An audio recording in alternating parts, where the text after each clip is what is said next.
Hello, আসসালামু আলাইকুম। আপনারা সবাই কেমন আছেন? এই যে আমার কাছে পেঁপে পাকছে, এইগুলো এখন পারমো। এই দেখছেন কি সুন্দর রংছে।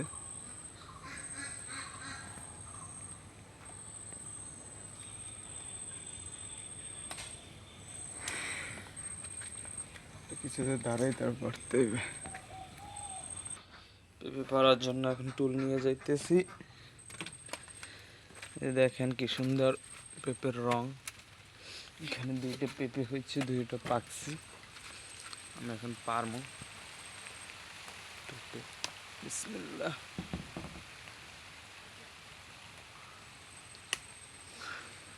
দুটো পাড়ে নিলাম। এই যে একটা দেখেন কি সুন্দর, যে দুইটা পেঁপে কি সুন্দর রংছে। এগুলা আমরা কাঁচা খাই, কাঁচা রান্না করে খাই, পাকলে বেশি ভালো লাগে না, কাঁচাগুলো ভালো লাগে। ঠিক আছে, ওইখানে আর একটা গাছ আছে, এই পাশে একটা গাছ আছে। মাঝে মাঝে পেঁপে পাকে, আমরা খাই। ঠিক আছে, দোয়া করবেন সবাই। আসসালামু আলাইকুম।